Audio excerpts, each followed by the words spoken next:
ఆటంకములు, అవి వర్షాన్ని బట్టి కావచ్చు, వరదలను బట్టి కావచ్చు, చాలామంది జ్వరాలతో బాధపడుతూ ఉన్నారు. అనేక కారణాలను బట్టి ఈరోజు ఎక్కువ మంది ఆరాధనలో పాల్గొనలేకపోయినప్పటికీ దేవుడు వారికి అందరికీ ఆరాధనకు చేరువచ్చిన మీకందరికీ తన మితిలేని ఆయన కృప అనుగ్రహించి ఆశీర్వదించాలని నేను దైవ సేవకునిగా, సంఘ కాపరిగా మీ అందరి నిమిత్తము ప్రార్థన చేస్తూ ఉన్నాను. మరి వాక్య ధ్యానములోనికి వెళ్ళక మునుపుగా ఈరోజు ఆరాధనకు మరి ఈ సహవాసంలో ఈరోజు చేరి వచ్చిన వాళ్ళు చాలామంది కొత్త వాళ్ళు కనబడుతూ ఉన్నారు. మరొకసారి లేచి నిలవబడతారా?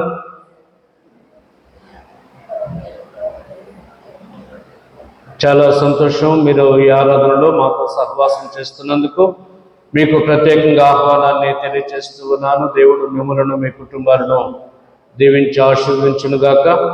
మీకు సమయం దొరికినప్పుడు, ఎప్పుడైనా విజయవాడకు వచ్చినప్పుడు మరి ఇటు ఆరాధనకు మీరు పాల్గొని మాతో కలిసి దేవునిలో సంతోషించి దీవించబడాలని మీకు మనసారా ఆహ్వానాన్ని తెలియజేస్తున్నాను. మనమందరం చప్పట్లతో వారిని ఆహ్వానిస్తున్నాం. చాలా కూర్చోండి. అంతేకాకుండా మన సంఘ యవన బిడ్డలు వారు తమ స్టడీస్తో పాటుగా ఆధ్యాత్మిక జీవితంలో కూడా వారు చక్కగా దీవించబడుతూ ఉన్నారు. వారిని బట్టి చాలా సంతోషిస్తూ ఉన్నాను. ఈ మధ్య జరుగుతున్నటువంటి రిట్రీట్స్కి వాళ్ళు అటెండ్ అవుతున్నారు. మన మధ్య మంగళగిరికి అక్కడ జరిగినటువంటి సెంటనరీ మరి town church, centenary Baptist town చర్చికి మంగళగిరిలో అటెండ్ అయ్యారు. అక్కడ కూడా వారు మరి ప్రజెంటేషన్స్ కానీ, బైబిల్ క్విజ్ కానీ, సింగింగ్ కాంపిటీషన్లో కూడా పాల్గొని వారు ప్రైజెస్ తెచ్చారు. వారికి ప్రత్యేకంగా అభినందనలు. అదే రీతిగా నిన్నటి దినమున ఉడ్డిపేట తెలుగు బ్యాప్టిస్ట్ చర్చి కూడా యూత్ రిట్రీట్కి అటెండ్ అయ్యారు. వారిలో మరి సింగింగ్లో అనూహ్యాసిని అనూహ్యాసినికి కంగ్రాచులేషన్స్ తెలియజేస్తున్నాను. వాస్తవానికి ఆమె స్వరము చాలా చక్కగా ఉంటుంది. మరి ఎందుకు సెకండ్ ప్రైజ్ ఇచ్చారో ఈ మధ్య సంఘాల పరిస్థితి కూడా కొంత ఆలోచన చేయవలసి వస్తుంది. మరి దేవుడు ఆ బిడ్డ ద్వారా మన సంఘానికి కూడా ఒక మంచి పేరును తీసుకొచ్చినందుకు ఆ బిడ్డకు ప్రత్యేకంగా అభినందనలు. యూత్ డైరెక్టర్ గారికి, అదే రీతిగా రిట్రీట్లో పాల్గొనే ఉన్న బిడ్డలందరికీ కూడా అభినందనలు తెలియజేస్తూ God bless you. Please be cited. అదే రీతిగా మరి మన సంఘం గత ఆదివారం నుండి ఇప్పటికి స్టిల్ మన విజయవాడ పట్టణంలో సింగనగరు అనేక ప్రాంతాలు సింగనగరు ఆ పరిసర ప్రాంతాలు అనగా బుడమేరు వాగు యొక్క మరి వరదకు గురైనటువంటి ప్రాంతాలలో మన సంఘ ప్రియులు ఉంటూ ఉన్నారు. చాలామంది ఆల్మోస్ట్ దేవుని దైవాన్ని బయటకు వచ్చేసారు. ఎన్ని ఇబ్బందులు పడుతూ కూడా వారు బయటకు రాగలిగారు. వారిని బట్టి దేవుని స్తుతిస్తూ బయటకు వచ్చిన వారందరూ కూడా మరి సంతోషంగా దేవునిలో మీరు ధైర్యం తెచ్చుకోవాలని కోరుతూ ఉన్నాను. ఇంకా కొంతమంది ఉన్నారు అక్కడే, ఎందుకంటే నేను ఫోన్లు చేసి ఎప్పటికప్పుడు వారితో వాళ్లకు ఫోన్ రీచ్ అయ్యే కొద్ది మాట్లాడగలుగుతూ ఉన్నాము. వారు ఇంకా కొంతమంది అక్కడే ఉండిపోయారు. వారందరి క్షేమం కొరకు కూడా మనము ప్రార్థించవలసినటువంటి వారమై ఉన్నాం. ఈ వారం రోజులు ఈ వరద పరిస్థితుల్లో ఫ్లడ్ రిలీఫ్ కొరకు సర్వీసెస్ మన సంఘం అందించింది. ఈ ఫ్లడ్ రిలీఫ్ సర్వీసెస్ కావచ్చు, తర్వాత వారికి కాంట్రిబ్యూట్ చేసి ఫుడ్ డిస్ట్రిబ్యూషన్ కూడా చేస్తున్నారు. మన సంఘ సెక్రటరీ గారు, కమిటీ పెద్దలు, చర్చిలో అనేక మంది ప్రియులు, స్త్రీల సమాజము, యూత్ ఫెలోషిప్, సండే స్కూల్ వారు ఒక్కరేంటి రాగలిగిన వారందరూ కూడా ఈ ఫుడ్ డిస్ట్రిబ్యూషన్లో పాల్గొంపులు పొందారు. మరి వారందరికీ సంఘపక్షంగా దైవ సేవకునిగా నేను అప్రిషియేట్ చేస్తూ ఉన్నాను. ఈ సర్వీసెస్ నిజంగా చాలా అవసరం. మరి మీరు ఆ సర్వీసెస్లో మ్యాక్సిమము మీరు రీచ్ కాగలిగిన వారి వరకు వెళ్ళారు. ఇంకా రీచ్ కావాల్సిన ప్లేసెస్ ఉన్నాయి. రీచ్ కాగలిగిన వరకు వెళ్ళారు, సర్వీసెస్ అందించిన ప్రతి ఒక్కరికి కూడా పేరు పేరున మీకు అభినందనలు తెలియజేస్తూ ఉన్నాను. దేవుడు మిమ్మల్ని అందరినీ దీవించి ఆశీర్వదించును గాక. మరి కాంట్రిబ్యూట్ చేసిన వారు ఉన్నారు, మీరు రూపాయి ఇచ్చినా కూడా దీవిన ఈ సమయంలో. మరి ఈ రిలీఫ్ కొరకు మన సంఘము నుండి దాతృత్వంతో చాలా మంది కాంట్రిబ్యూట్ చేస్తున్నారు. అది సెక్రటరీ గారు ఎవరెవరు చేస్తారు ఏంటి అనేది ఆయన మీకు బహుశా తెలియజేస్తారు. వారందరికీ కూడా అభినందనలను తెలియజేస్తున్నాను. అంతేకాకుండా ఈ వార్త తెలుసుకున్నటువంటి మెనోనైట్ బైబిల్ కాలేజ్ హైదరాబాద్ అంటే శంషాబాద్లో ఉంటుంది. అక్కడ మా అబ్బాయి చదువుతున్నాడు బైబిల్ కాలేజీలో. వాళ్ళ ప్రిన్సిపల్ గారు కూడా అమౌంట్ పంపి ఒక పూట ఒకరోజు అయా మన కాలేజీ పక్షానికి కూడా మీరు ఫుడ్ డిస్ట్రిబ్యూట్ చేయండి అన్నప్పుడు దానికి మరి మన సంఘ పెద్దలు కూడా సహకరించారు. పెద్దలే కాదు, సంఘ ప్రియులు చాలామంది ఉన్నారు, కమిటీతో సంబంధం లేకుండా కూడా సహకరించారు, మంచి సర్వీసెస్ అందించారు. వాళ్ళు కూడా సంతోషించి మరి థ్యాంక్స్ చెప్పని కూడా కోరి ఉన్నారు. అంతేకాకుండా నేను విన్నాను, మరి రాయలసీమ ప్రాంతం నుండి కూడా కొంతమంది వచ్చి ఫుడ్ డిస్ట్రిబ్యూట్ మీరు చేయండి మేము ఇస్తాము అని. అంటే మన సర్వీసెస్ దేవుని కృపలో మరి సంతోషింపదగినదిగా కనబడుతూ ఉన్నది. కాబట్టి సర్వీసెస్ అందిస్తున్న సెక్రటరీ గారు మొదలుకొని సంఘ ప్రియులందరికీ కూడా ప్రత్యేకంగా అభినందనలను తెలియజేస్తూ ఉన్నాను. మరి ఈ సర్వీసెస్లో వాళ్ళు సిక్ కూడా అవుతూ ఉన్నారు. వాస్తవానికి మన సెక్రటరీ గారు నిన్నటువంటి జ్వరంతో బాధపడుతున్నాడు. ఈరోజు ఆరాధన కూడా రాగలిగాడు. ఇంకా చాలామంది సిక్ అయి ఉన్నారు. దేవుడు మరి ఇలా సర్వీసెస్ అందిస్తున్న వారు గవర్నమెంట్ వారు కావచ్చు, లేకపోతే ఆర్గనైజేషన్స్ కావచ్చు, చర్చెస్ కావచ్చు, వాళ్ళందరి కొరకు కూడా వారి ఆరోగ్యాల కొరకు కూడా మనం ప్రార్థించవలసినటువంటి వారు అయింటూ ఉన్నాం. కాబట్టి ఈ ఫ్లడ్ అనేటువంటిది దురదృష్టం, కానీ చిక్కుకున్న మన వారి క్షేమం కొరకు, ఫ్లడ్లో బాధితులందరి కొరకు మనం ప్రార్థించుదాం. మరి వీలున్నంత వరకు మంచి సేవలు అందించే దేవుని యొక్క పరిచర్యను మన సంఘం ద్వారా కూడా మనం ఘనపరిచి దేవుని బిడ్డలుగా దీవించబడాలని ప్రేమపూర్వకంగా కోరుచు ఉన్నాను. మంచిది. ఈ సమయంలో చదువుకున్న 2 వాక్య భాగాల నుండి దేవుని మాటలను మనము ధ్యానం చేద్దాం.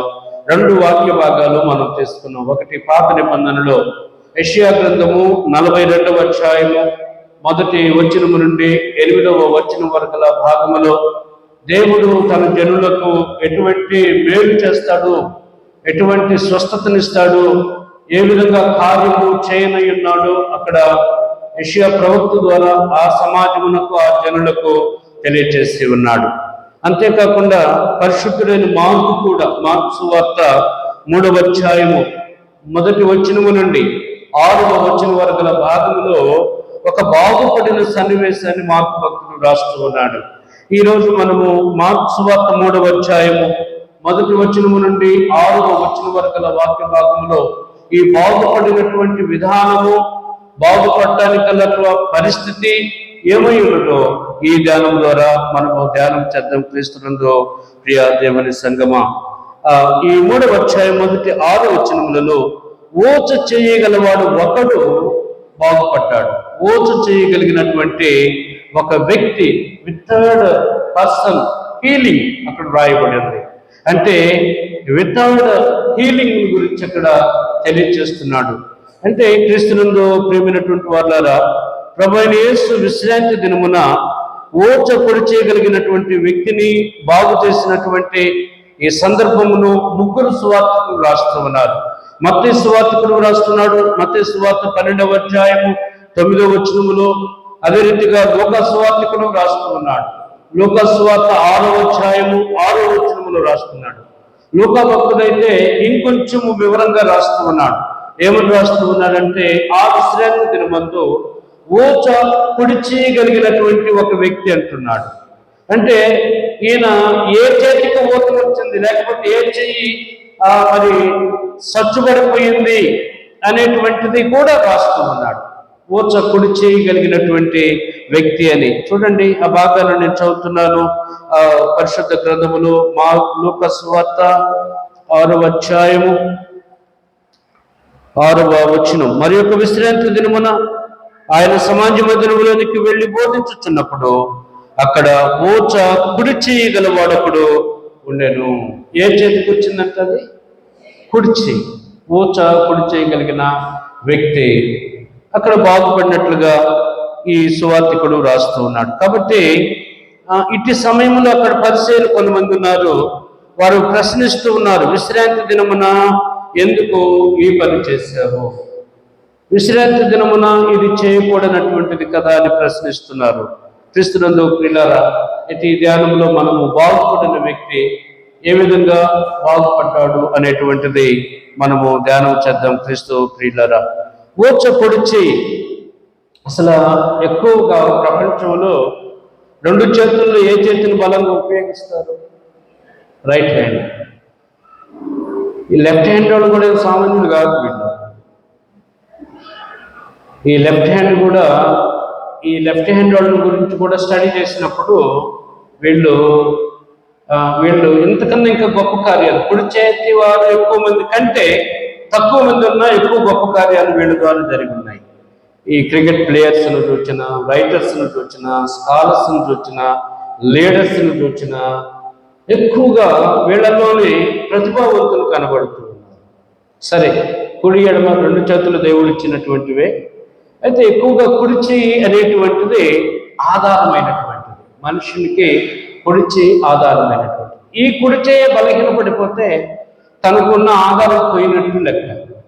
ఈ కుడిచి వీక్ అయిపోతే అర్థం ఏంటంటే తన ఆధారమే బలహీనమైనట్టు లెక్క.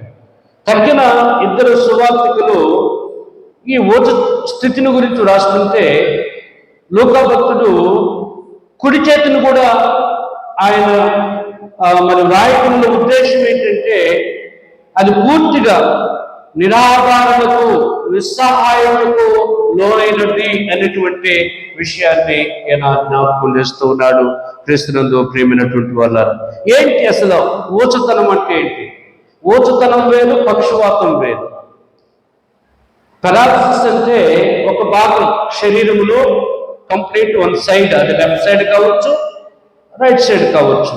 ఇప్పుడున్నటువంటి వైద్య పరిజ్ఞానాన్ని బట్టి ఈ పెరాలసిస్ రావడానికి కారణం ఏంటంటే బ్రెయిన్లో బ్లడ్ క్లాట్ కావటం, హార్ట్లో ఉన్న వాల్వ్స్ అవి ఫ్లాంక్స్ ఏర్పడి అందులో బలహీనమైపోయి రక్త ప్రసరణ తగ్గిపోవటం.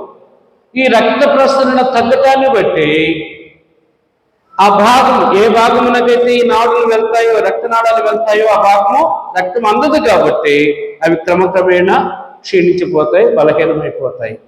కాబట్టి ఈ పెరాలసిస్ అంటే వన్ సైడ్ కంప్లీట్ శరీరంలో తల మొదలుకొని ముక్కు, కాళ్ళు, ముక్కు, చెవులు, నోరు, చేతులు, కాళ్ళు ఇవన్నీ కూడా వన్ సైడ్ కంప్లీట్గా అవి బలహీనమైపోవటం.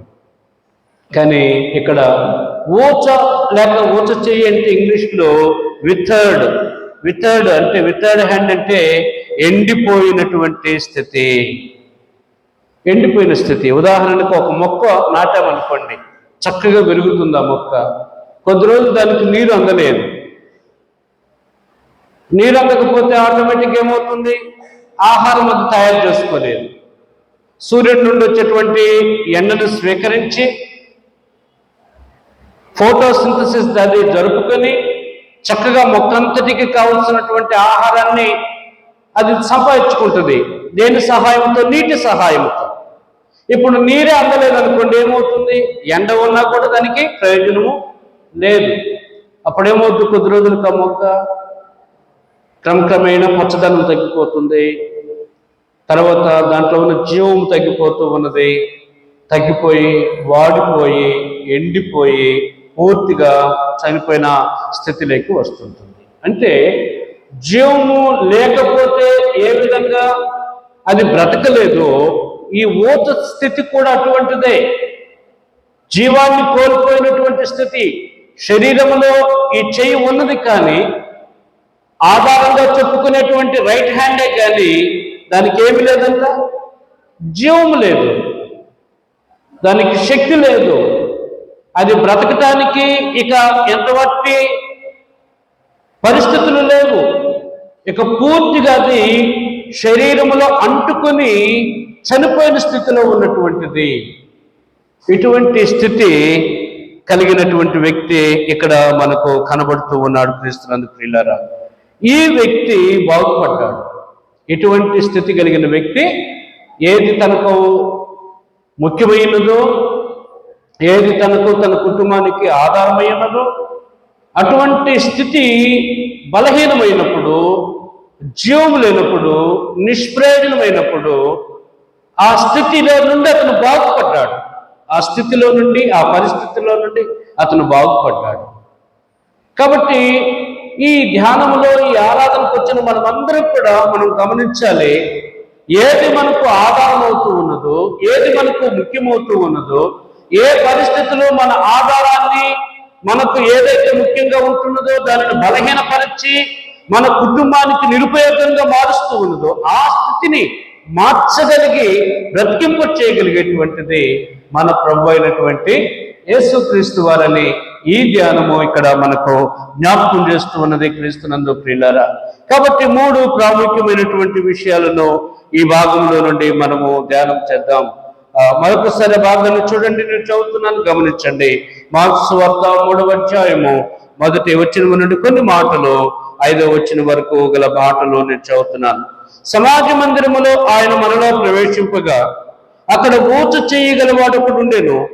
అచ్చటి వారు ఆయన మీద నేరము మోపవలనని ఉండి విశ్రాంతి దినమున వారిని స్వస్థపరచునేమో అని ఆయనను కనిపెట్టుచూ ఉండిరి. ఆ సమాజ మందిరము అంటే ఆలయం. సమాజ మందిరం అంటే కూడి ఒక స్థలంలో కూడుకొని దేవునికి ప్రార్థన చేయటం, దేవుని ఆరాధించటం. యూదులు శనివారమును విశ్రాంతి దినముగా వారు ఆరాధిస్తారు. క్రైస్తవులు దేనిని ఆరాధిస్తారు? ఏ రోజు ఆరాధిస్తారు? ఆదివారమును మనము పరిశుద్ధ దినముగా భావిస్తాం. అందుకని సండే సబ్బాత్ అంటాం దీన్ని. ఆదివారపు సబ్బాత్ ఇది, శనివారపు సబ్బాత్ ఏమో యూదులకు ప్రాముఖ్యమైనది. ఆదివారపు సబ్బాత్ ఎవరికి ప్రాముఖ్యమైనది? క్రైస్తవులకు ప్రాముఖ్యమైనది. ఎందుకని క్రైస్తవులకు అది ప్రాముఖ్యమైనది? యేసుక్రీస్తు ప్రభువారు పునరుద్ధానుడై తిరిగి లేచాడు. సృష్టి అంతా కలుగు చేసి 6వ రోజు శనివారం విశ్రమిస్తే, అందులో సంతోషిస్తే, అంతకన్నా గొప్ప కార్యం ఏంటంటే ఆయన పునరుద్ధానుడై సజీవునిగా తిరిగి లేచాడు. కాబట్టి ఇది ఎంతో ఉత్సహింపదగినటువంటి రోజుగా క్రైస్తవుడు దీనిని సెలబ్రేట్ చేసుకుంటూ ఉంటాడు. దీనిని పండుగ రోజుగా కూడా భావిస్తూ ఉంటాడు. అందుకని క్రైస్తవుడికి ఆదివారం భారం కాకూడదు. క్రైస్తవునికి ఆదివారం ఏదో ఈ వరదల వలనో, వర్షాల వలనో, రాలేని ఆటంక పరిస్థితులను బట్టి ఆరాధనకు రాలేకపోవచ్చేమో, కానీ ఏ ఆటంకాలు లేనప్పుడు క్రైస్తవుడు ఏం చేయాలి?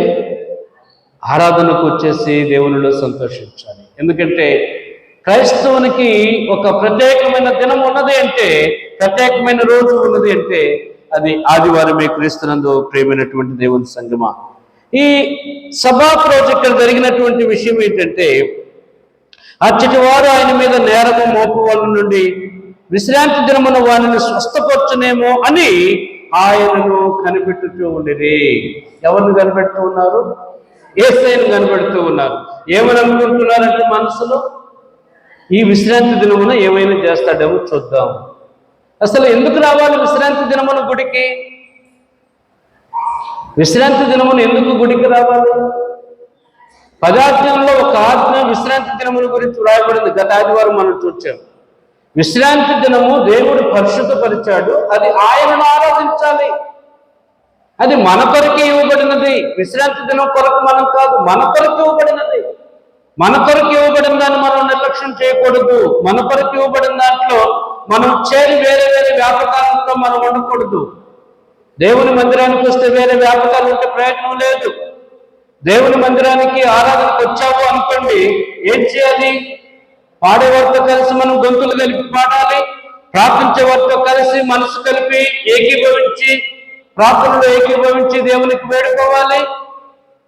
దేవుని వాక్యము బోధించబడుతూ ఉన్నప్పుడు మనం శ్రద్ధగా వినాలి. ఈ వాక్యం ద్వారా దేవుడు నాతో మాట్లాడుతూ ఉన్నాడు.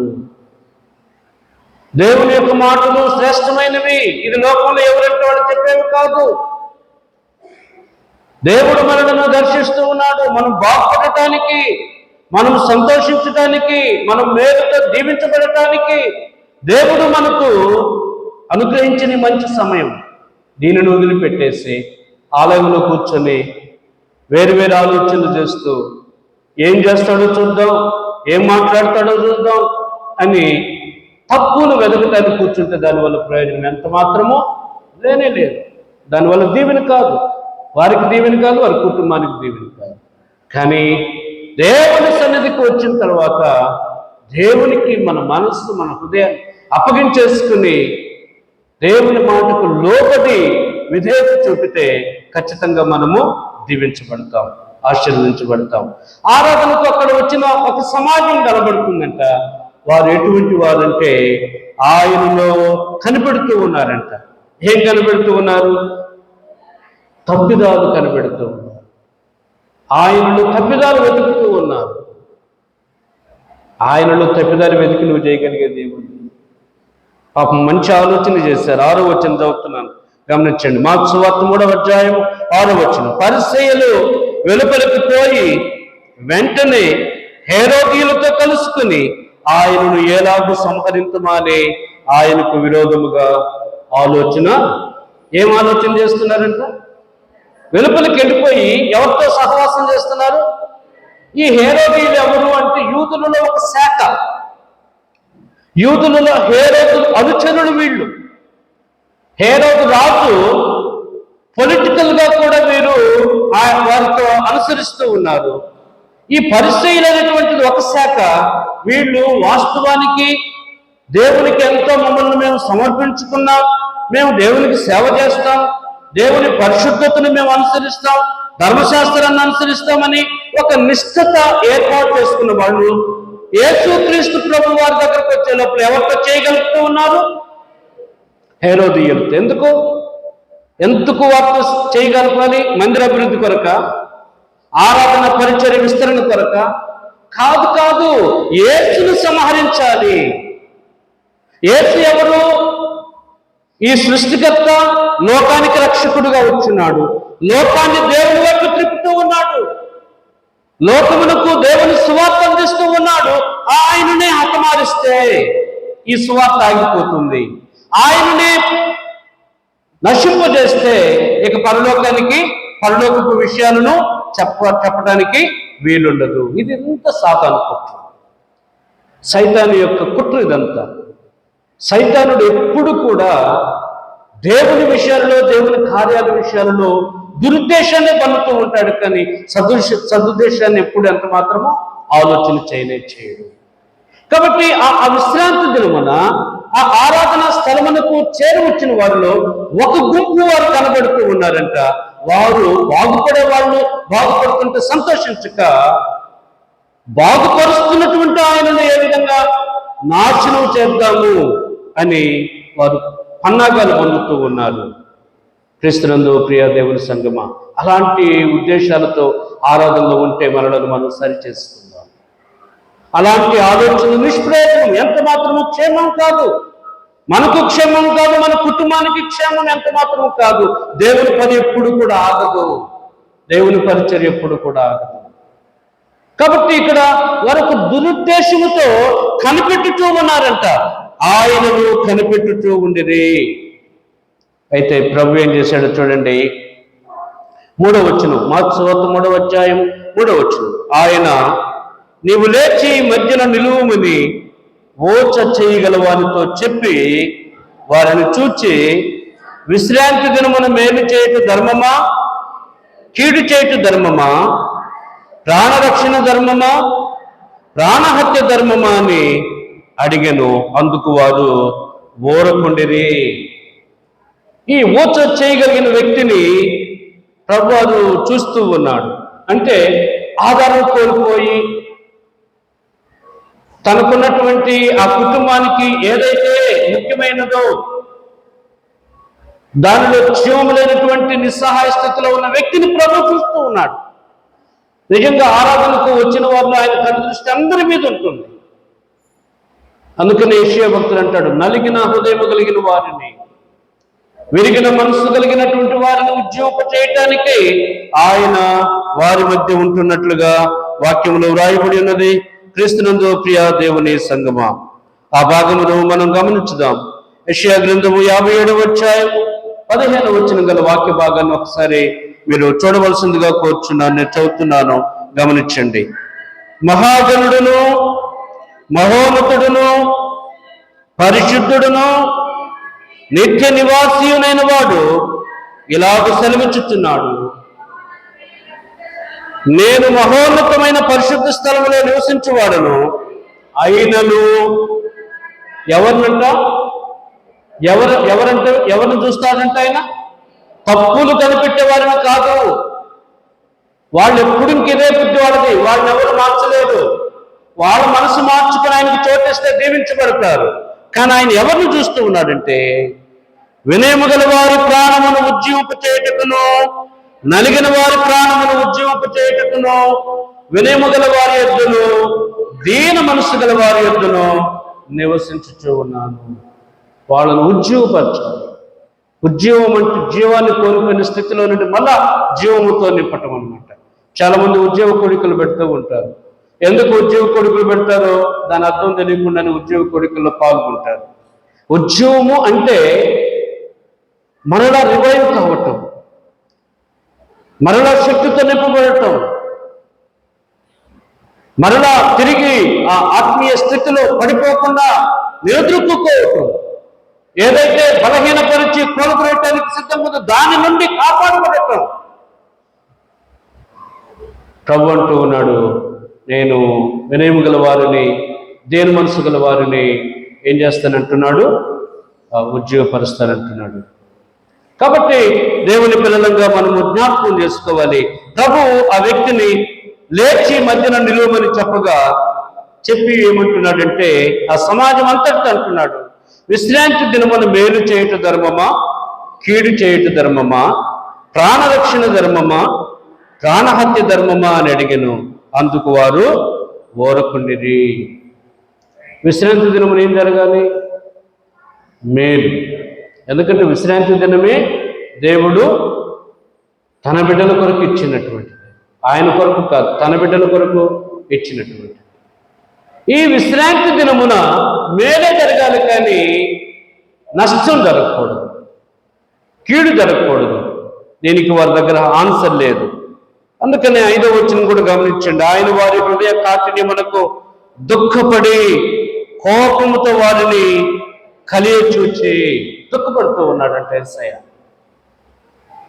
హృదయాన్ని కఠినం చేసుకోకూడదు. హృదయాన్ని కఠినం చేసుకుంటే కీడులో పడతారు. ఆయన కోపగించుకుంటున్నాడు. యేసు ప్రభువారు కోపగించుకుంటాడు ఉంటాడు. అసలు యేసయ్య కోపం ఉంటుందా? మనం యేసయ్య ఫోటోలు కొన్ని ఇమేజెస్ చూస్తూ ఉంటాం. ఎప్పుడైనా అందులో కోపం కనబడద్దా? ఎంత ప్రేమ, ఎంత సాత్వికమో, ఎంత దీన మనస్సు ఆ ఫోటోలో చూసినప్పుడు కనబడుతూ ఉంటుంది కదా. మనం అదే అనుకుంటూ ఉంటాం. ఆయన కోపం ఉంటుందా? యేసయ్య కోపం వస్తుందమ్మా? ఎక్కడెక్కడ యేసయ్య కోపగించుకున్న సందర్భాలు ఉన్నాయో తెలుసా? మరి ముఖ్యంగా దేవాలయం విషయంలో కొరడాలు తీశాడు ఆయన. అంటే నాణ్యానికి బొమ్మ బొరుసు అని ఏ విధంగా రెండు వైపులు ఉంటాయో, ఆయన పరిశుద్ధత విషయంలో కూడా అదే విధంగా ఉంది. ఆయన ఎంత ప్రేమమయుడు, ఎంత కనికరము గలవాడు, ఎంత దయగలవాడు.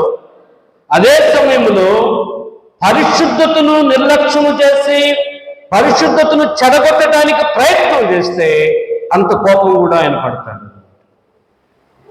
అందుకని ఆ రోకలు అమ్మేవాళ్ళు, గువ్వలు అమ్మేవాళ్ళు, ఆ బలికి అమ్మే పశువులను వాటన్నిటిని తోలువేశాడు. ఆ బెంచెస్ అన్నిటిని, బలాలన్నిటిని పడద్రోశాడు, వాటన్నిటిని చల్లివేశాడట. అంటూ అన్నాడు, నా మందిరము సమస్త జనులకు ప్రార్థనా మందిరం. ఏదో క్రైస్తవులకు ప్రార్థనా మందిరం, యూదులకు ప్రార్థనా మందిరం, మాకు ప్రార్థనా మందిరం, ఇది మాది కాదు, సమస్త జనులకు ప్రార్థనా మందిరం. దీనిని మీరేం చేస్తూ ఉన్నారన్నాడు. ఆ కోప్పడినప్పుడు దొంగలకు అవకాశం చేస్తూ ఉన్నారన్నాడు. దేవునిని దేవుని ఆరాధన స్థలమును, దేవుని ఆరాధించవలసినటువంటి పద్ధతులన్నిటిని మనుషులకు లాభకరంగా మార్చుకుంటున్నారు, కానీ దేవునికి భయంకరంగా చేయట్లేదు. అక్కడ కోపగించుకున్నాడు, ఇక్కడ కోపగించుకుంటున్నాడు. వారి హృదయ కాఠిన్యతను బట్టి ఆయన దుఃఖపడి కోపముతో వారిని కలయించొచ్చి, నీ చెయ్యి చాపమని ఆ మనుషునితో చెప్పెను. వాడు తన చెయ్యి చాపగా అది బాగుపడెను. ఏమయ్యాడంట వ్యక్తి? బాగుపడ్డాడు. క్రీస్తునందు ప్రియులారా, ఇక్కడ 3 విషయాలను మీకు జ్ఞాపకం చేస్తాను. మొదటిది, బాగుపడటానికి గల కారణము బాగుపడిన చోటు. బాగుపడినటువంటి చోటు. ఏ చోటులో బాగుపడ్డాడు? ఆ వ్యక్తి ఎక్కడ బాగుపడ్డాడు? ప్రార్థనా స్థలములో. ఆ సహవాసములో ఎవరున్నారు? అక్కడ యేసయ్య ఉన్నాడు. చాలా మంది ప్రార్థన సహవాసాన్ని కూడుకుంటారు, అక్కడ యేసయ్య ఉండడు. ఎందుకు యేసయ్య ఉండడు అంటే, యేసు లేని సహవాసములు అనేవి ఈ దినాలలో కనబడుతూ ఉన్నాయి. ఆ సహవాసంలో వాళ్ళకి ఏం కావాలి? ఆనందం కావాలి, ఆహ్లాదం కావాలి, వినోదాలు కావాలి, లోకంలో ఉన్నటువంటి అన్నీ అక్కడ ఉండాలి.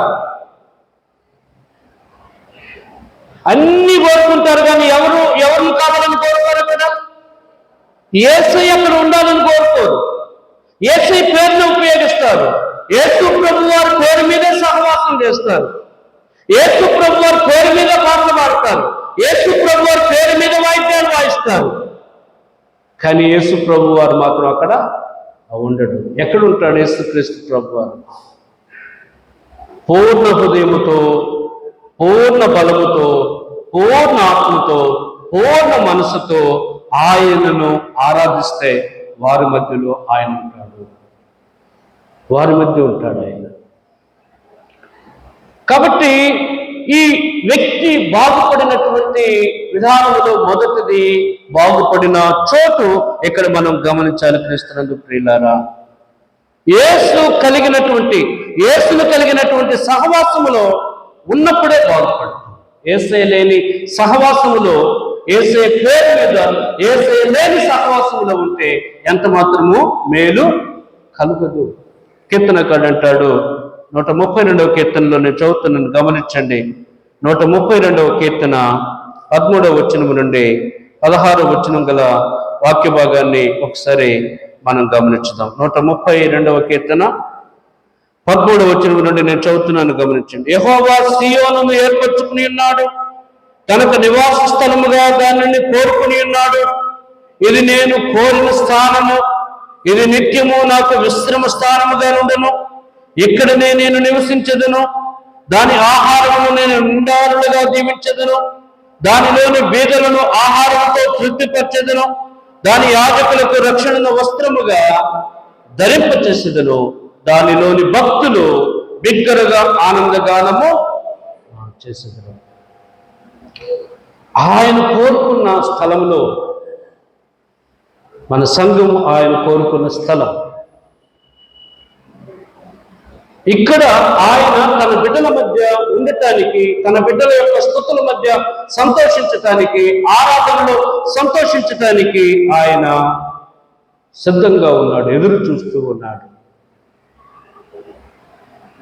అది ఆయన అంటున్నాడు, ఇది నాకు విశ్రమ స్థలం.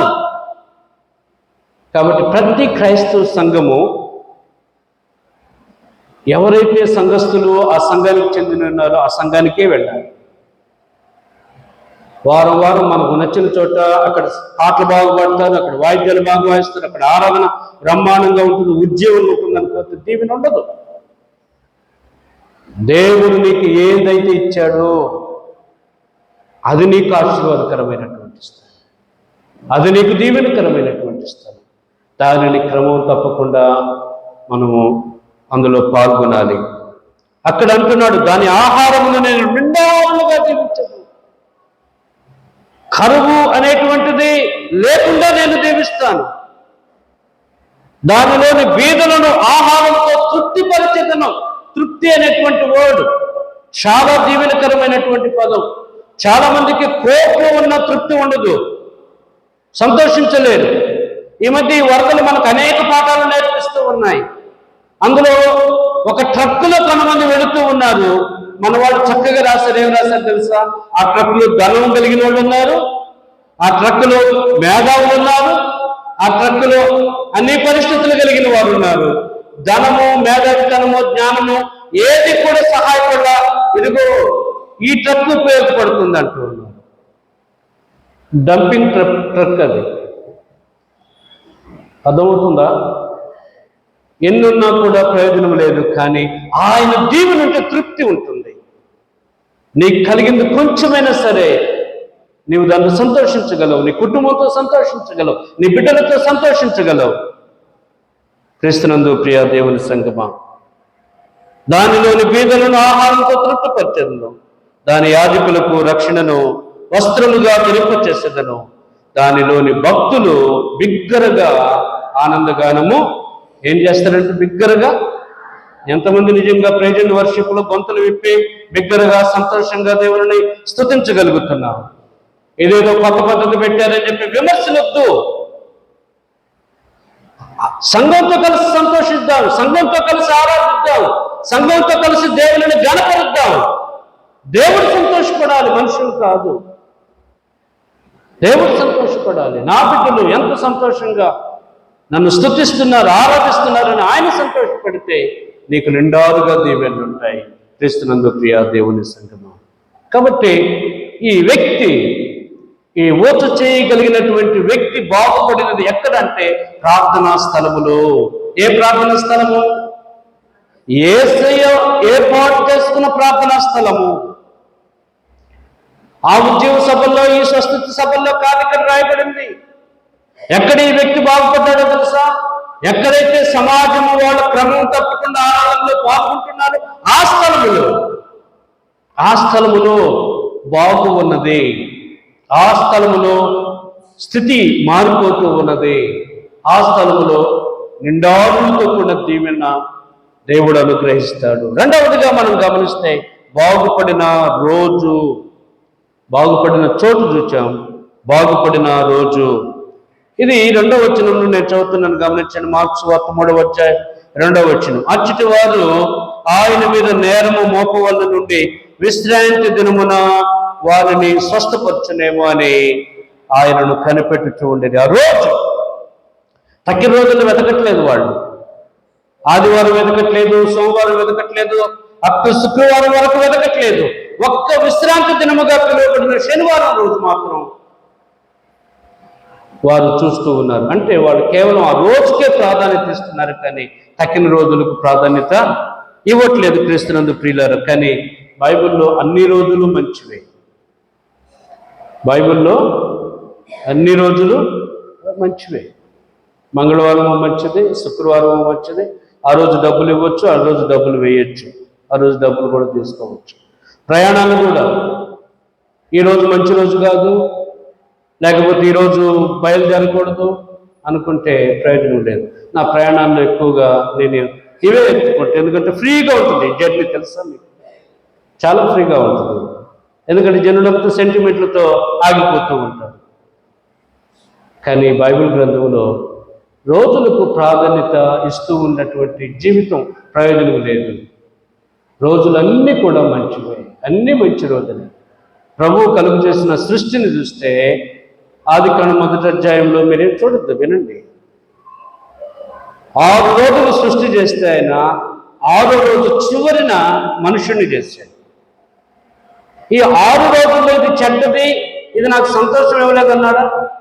లేదు. ఇది మంచిది, ఇది మంచిది అని చూపించాడు. అంటే ఈ క్యాలెండర్లో అన్ని రోజులు కూడా మంచివే. అమావాస్యైనా దానికి తీవ్రత ఉంటుందేమో కానీ మంచిదే. ఎందుకంటే యూదులు అమావాస్య రోజు కూడా కొమ్మును ఊదారు, పండుగ చేశారు. వాక్యంలో కూడా రాయబడి ఉంది, అమావాస్య రోజు కొమ్ము ఊదుడి అని పండుగ చేస్తారు. పౌర్ణమి కూడా మంచిదే, కాకపోతే వాటి యొక్క ప్రభావం అంతా ఏముందని అవి చెడ్డమేమి ఎంత మాత్రము కానీ కాదు.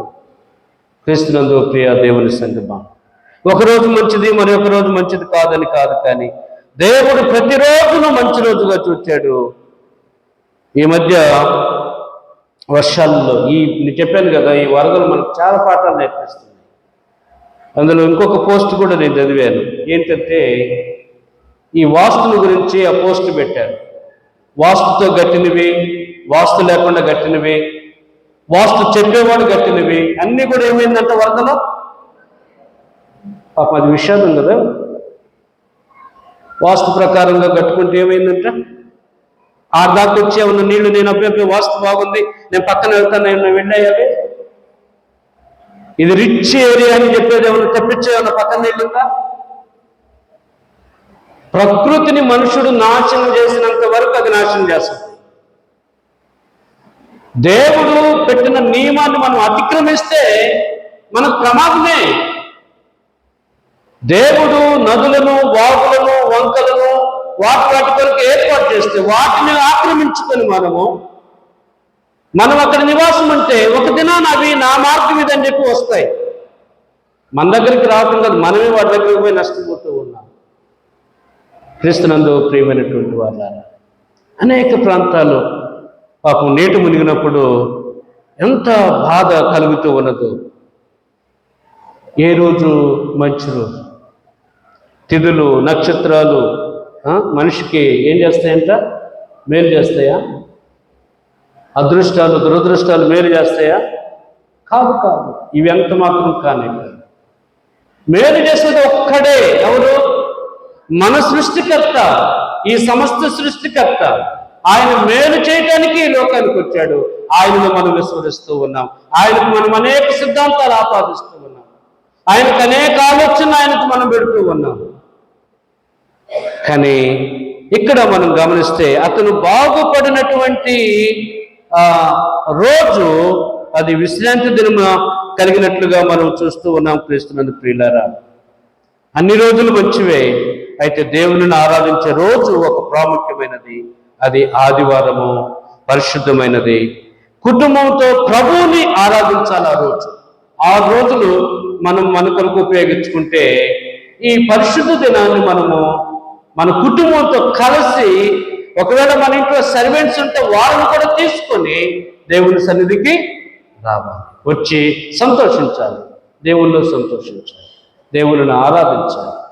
అప్పుడు ఖచ్చితంగా మన జీవితాలు బాగుపడతాయి. క్రీస్తునందు ప్రియమైనటువంటి వాళ్ళు, ఇక్కడ పరిసయ్యులు ఆ రోజున కేవలము ఒక ధర్మశాస్త్ర సంబంధమైనటువంటి ఆచారానికి, ధర్మశాస్త్ర సంబంధమైనటువంటి సాంప్రదాయాలకు, ధర్మశాస్త్ర సంబంధమైనటువంటి అలవాట్లకు మాత్రమే కేటాయించారు. ఆ రోజున వీటికే, ఇంకా దేనికి కానే కాదు. అందుకని ప్రభువారి ప్రశ్న వేస్తూ ఉన్నారు, విశ్రాంతి దినమున మేలు చేయుట ధర్మమా, కీడు చేయుట ధర్మమా? ప్రాణరక్షణ ధర్మమా, ప్రాణహత్య ధర్మమా?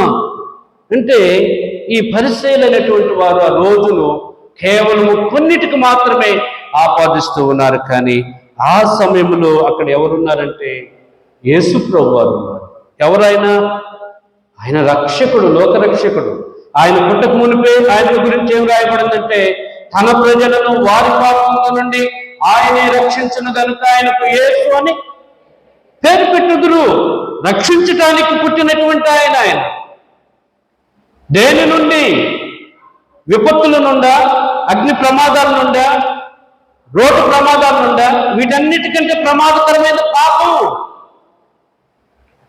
పాపము ఎంత డేంజర్ అంటే, మనుషుని ఒక దినాన అది ఎక్కడ కళ్ళు తెరిపిస్తుందంటే నరకములో. ఒక ధనికుడు తన జీవితం ముగిసిన తర్వాత ఎక్కడ కళ్ళు తెరిచాడంటే పాతాళంలో వేదన పడుతూ కళ్ళు తెరిచాడు. అంతవరకు ఆ పాపం అతనిని చూడనివ్వదు. ఆ పాపం అతను ఏమంటుందంటే, నువ్వు సంపాదించు, నువ్వు సంతోషించు, నీ విలాసాలు అనుభవించు అని తన మనసును ఏ రోజు కూడా దేవుని వైపుకు రానివ్వదు. తన ఆలోచనలు ఏ రోజు దేవుని యొక్క రాజ్యముల గురించి రానివ్వదు. కళ్ళు తెరిచిన తర్వాత ఆలోచన చేశాడు, ఇక్కడ నుండి ఈ యాతన నుండి తప్పించుకునే పరిస్థితి ఉందా? సాధ్యం కాదు. కొన్ని నాకు 5 తోబుట్టువులు ఉన్నారు అక్కడ, అయ్యా వారిని రక్షించంటే అక్కడ కోరుకుంటున్నాడు రక్షణ. బ్రతుకున్నప్పుడు కోరుకోలేదు. పాపము ఎంత భయంకరమైనది అంటే బ్రతికి ఉండగానే రక్షణ చూడనివ్వదు. అందుకని యేసుక్రీస్తు ప్రభువారు ఎందుకు లోకానికి వచ్చాడంటే ఆ పాపం నుండి విడిపించటానికి, ఆ పాపం నుండి నిన్ను విడిపించడంలో తన ప్రాణం పెట్టడానికి. అంతేగాని ఒక కులానికో లేకపోతే ఒక ప్రజకో దేవుడిగా పిలువబట్టడానికి కాదు. ఆయన సర్వమానవాడి కొరకు ఈ లోకానికి వచ్చాడు. క్రీస్తునందు ప్రియ దేవుని సంగమా, అక్కడ ఉన్నది ఎవరు ఆ రోజునంటే జీవాధిపతి. ఎవరైనా జీవానికి అధిపతి ఆయన. ఎన్నిసార్లు అయినా చంపినా మళ్ళీ బ్రతుకుతూనే ఉంటాడు. అందుకని క్రైస్తవులు మాటికి ఆయన సిలువ వేస్తారు కదా. వేయట్లేదా? యేసు ప్రభు వాళ్ళు మాటికి సిలువ వేయట్లేదా? మాటికి ఆయనని గాయపరచట్లేదా? ఎన్నిసార్లు పాపం చేసిన యేసయ్యా నీ రక్తంతో నన్ను గడుగు, పాపం చేయటం రక్తంతో గడుగు అంటే ఎన్నిసార్లు వేదన పడుతూ ఉంటాడు. అందుకని హెబ్రీ గ్రంథకర్త అంటున్నాడు, మాటికి ఆయనను సిలువ వేయొద్దు.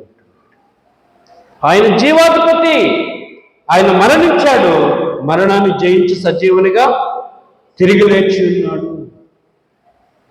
ఆయనను ఏ శాసనము అడ్డుకోలేకపోయినది, ఏ సమాధి అడ్డుకోలేకపోయినది, ఏ రాయి ఆయనను అడ్డుకోలేకపోయినది.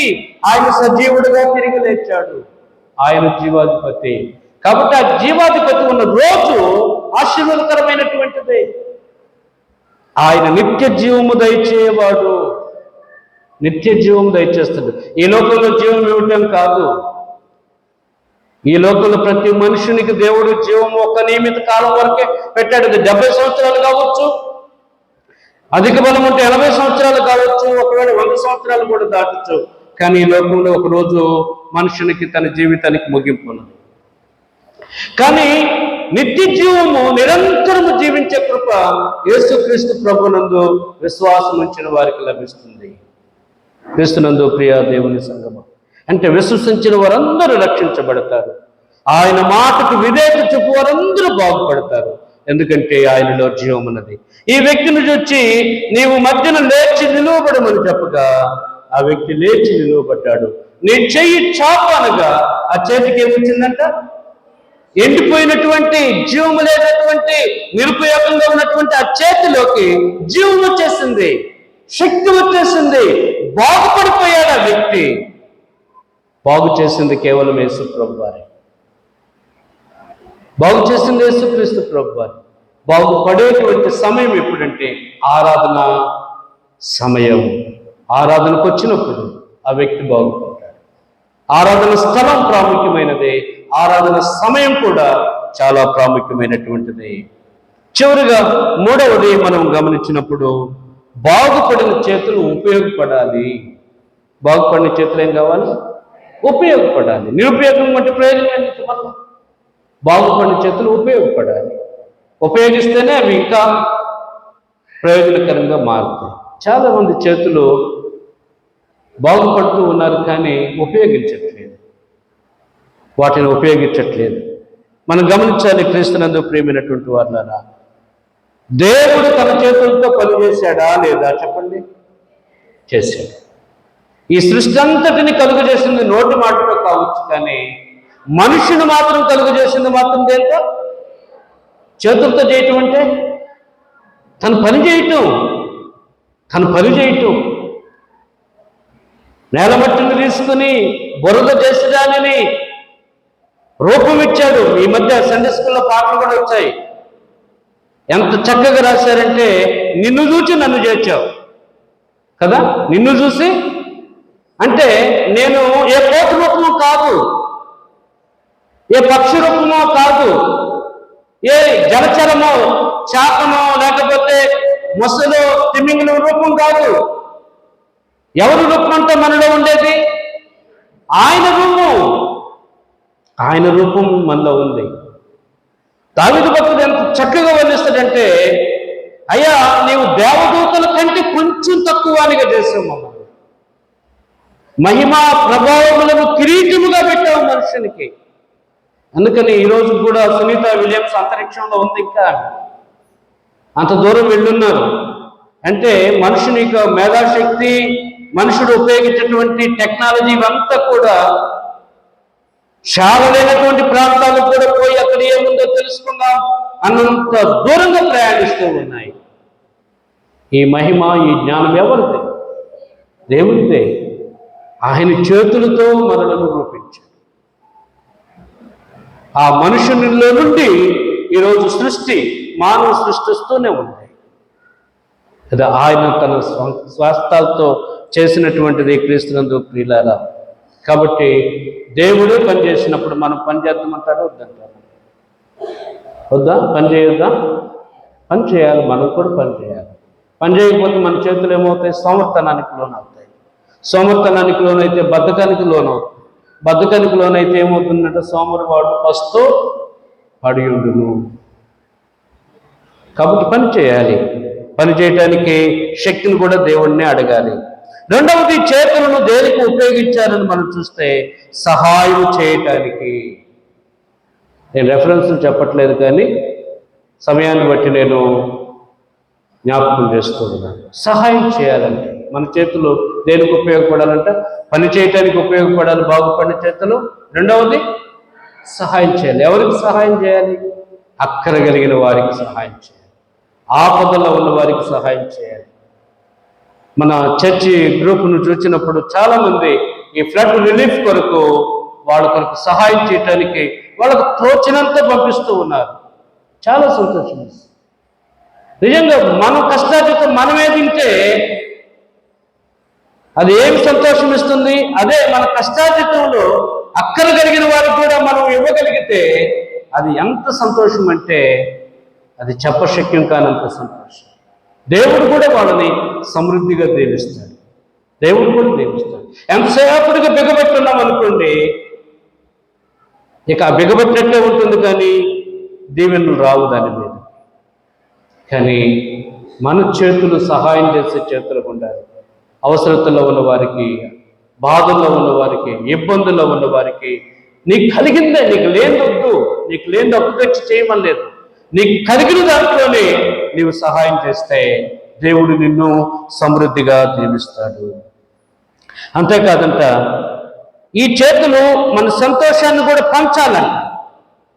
సంతోషాన్ని పంచటం ఏంటి? చేతులు మీరు ఎప్పుడైనా షేక్ హ్యాండ్స్ పంచుకున్నారా? ఇచ్చారా ఎప్పుడైనా? నాకు అలవాటు షేక్ హ్యాండ్స్ ఇవ్వటం. ఈ కరోనా వచ్చిన తర్వాత సంస్కారం అయింది, కానీ లేకపోతే టక్కున చెయ్యి వెళ్ళిపోద్ది. ఈ చేతులు ఇచ్చే రకాలు నేను చూసా. కొంతమంది హాఫ్ హ్యాండ్ ఇస్తారు, కొంతమంది ఈ 4 ఫింగర్స్ మాత్రం ఇస్తారు షేక్ హ్యాండ్. కొంతమంది చేతితో పాటు కూడా ఈ మోచేతిని కూడా బలపరుస్తారు. ఎంత తేడా ఉందో తెలుసు వాటిల్లో. అంటే ఈ షేక్ హ్యాండ్ ఇవ్వటంలో కూడా వాళ్ళకి ఆక్షేపణలు లోపల అంతరంగంలో వాళ్ళ స్వభావాలు బయటపడేసుకుంటూ ఉంటారు. సరే, ఇప్పుడైతే కరోనా పరిస్థితులు ఇంకా లోకంలో ఉన్నాయి కాబట్టి జాగ్రత్త పడదాం. షేక్ హ్యాండ్ కంటే సంతోషాన్ని షేర్ చేయాలి, సంతోషాన్ని పంచాలి. గలతీయులకు రాసిన పత్రిక 2వ అధ్యాయం, గలతీయులకు రాసిన పత్రిక 2వ అధ్యాయంలో నేను చదువుతున్నాను, గమనించండి. ఎందుకంటే కొన్ని విషయాలతో కలిపి ఇక్కడ రాశారు. 9వ వచనంలో, అనగా సున్నతి పొందిన వారికి అపోస్తలుడు అవటకు పేతురునకు సామర్థ్యము కలుగు చేసిన వాడే అన్ని జనులకు అపోస్తలుడు అవటకు నాకును సామర్థ్యం కలుగు చేసినని వారు గ్రహించినప్పుడు స్తంభములుగా ఎంచబడిన యాకోబు, కేఫా, యోహాను అను వారు నాకు అనుగ్రహింపబడిన కృపను కనుగొని మేము అన్ని జనులకును తాము సున్నతి పొందిన వారికి అపోస్తలులుగా ఉండవలనని చెప్పి తమతో పాలువారమనుటకు సూచనగా నాకును బర్నబాకును కుడి చేతిని ఇచ్చిరి. ఏ చేయి ఇచ్చారంట? కొంతమంది ఎడం చేయిస్తుంటారు, చాలా మీద కుడి చేయి వాళ్ళు. ఇక్కడ పౌలు భక్తుడు రాస్తున్నాడు, పౌలుకు బర్నబాకు తమ కుడి చేతిని ఇచ్చారంట. ఎవరు? పిల్లర్స్గా పిలువబడ్డారు ఆ దినాల్లో. యాకోబు, యోహాను, పేతురు అనేవారు. అంటే యేసుక్రీస్తు ప్రభు వారి యొక్క పరిచర్యకు స్తంభాలు వాళ్ళు, ముఖ్యులు వాళ్ళు. వాళ్ళని కలిసినప్పుడంట వాళ్ళు తమ కుడి చేతిని ఇచ్చారంట. యూదులకు మేము పరిచయటానికి అపోస్తలకు ఇచ్చిన రీతిగా అన్ని జనుల మధ్యకు యూదులు కాని వారికి కూడా యేసు ప్రభువుని గురించి పరిచర్య చేయడానికి మీకు దేవుడు ఆ శక్తిని, ఆ సామర్థ్యతని ఇచ్చాడయ్యా అని చెప్పి తమ కుడి చేతిని ఇచ్చారంట. ఇచ్చి ఆ సంతోషాన్ని వ్యక్తం చేస్తూ ఉన్నారు. మన ఇరువురు కూడా దేవుని కొరకు ఉన్నవారమే అని అర్థం. మన ఇరువురు కూడా ఎవరి కొరకు? దేవుని కొరకు ఉన్నవారమే. దేవుడు లేకుండా మనకు ఈ సంతోషం లేదు, ఈ సమాధానం లేదు. దేవుడు లేకుండా మనకు ఈ దీవెనలు లేవు. దేవుని బట్టి మనకు కలిగాయి కాబట్టి సంతోషంగా వారు తమ కుడి చేతిని ఇచ్చారంటే క్రీస్తునందు ప్రియులారా. అంటే ఇది సమాధానములకు పాలివారం అన్నట్టు సూచన అంట. దేనికి సూచన అంటే షేక్ హ్యాండ్? దేనికి సూచన? ఇప్పుడు చెప్పండి, అరచేయి షేక్ హ్యాండ్ ఇస్తే సమాధానం ఎంత ఉన్నట్టు? 4 ఫింగర్స్తో షేక్ హ్యాండ్ ఇస్తే ఎంత ఉన్నట్టు?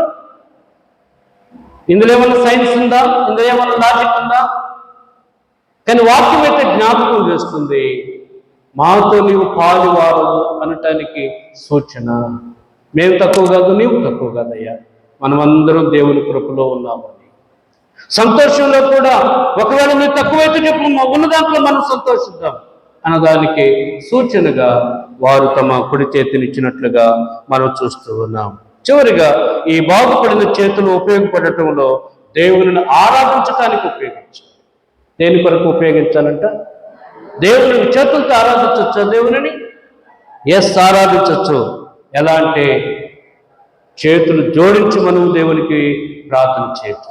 చప్పట్లు కొడుతూ పాటలు పాడేటప్పుడు దేవునికి మన స్తుతిని ఆరాధనను తెలియచేయచ్చు. నువ్వు చప్పట్లు కొట్టట్లేదు అంటే అక్కడ ఒక మహారాజే చప్పట్లు కొట్టాడు, దావీదు మహారాజు. మనం ఎందుకు చప్పట్లు కొట్టలేకపోతున్నాం దేవుని సన్నిధిలో? అంటే అంతకంటే గొప్పవాళ్ళమా మనము ఈ లోకంలో? దావీదు మహారాజే చప్పట్లు కొడుతూ దేవుని ఆరాధించాడు. చప్పట్లు కొడుతూ పాటలు పాడారు. ఎన్నో గొప్ప కార్యాలు చేసిన వారు బైబిల్ గ్రంథంలో ఉన్నారు. క్రీస్తునందు ప్రియులారా, చేతులెత్తి దేవుని ఆరాధించాలి. తమ చేతులెత్తి దేవుని అంటే ఈ చేతులు దేవుని కూడా ఉపయోగపడాలి కదా. దేవుని స్తుతించాలి, చప్పట్లతో చేతులు జోడించి దేవునికి ప్రార్థన చేయాలి, దేవుణ్ణి చేతులెత్తి ఆరాధించాలి. అప్పుడు ఈ చేతులు ఇంకా దీవించాలి, ఈ చేతులను ఇంకా దీవెనతో నింపుతాడు దేవుడు. క్రీస్తునందు ప్రేమైనటువంటి వాళ్ళ తలలు ఉంచుదాం, ప్రార్థన చేసుకుందాం.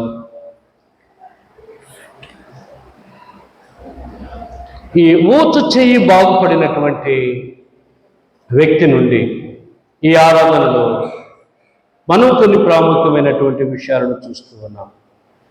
ఒకటి, ఆ వ్యక్తి దేవుని యొక్క సన్నిధికి వచ్చాడు, సహవాసానికి వచ్చాడు. రెండవది, ఆ వ్యక్తి దేవుని ఆరాధించేటువంటి సమయంలో ఉన్నాడు. అక్కడ ప్రభువు ఉన్నాడు, జీవాధిపతిగా ఆయన ఉన్నాడు, రక్షకుడుగా ఆయన ఉన్నాడు. బాగుపడిన తర్వాత చేతులు ఉపయోగపడాలి.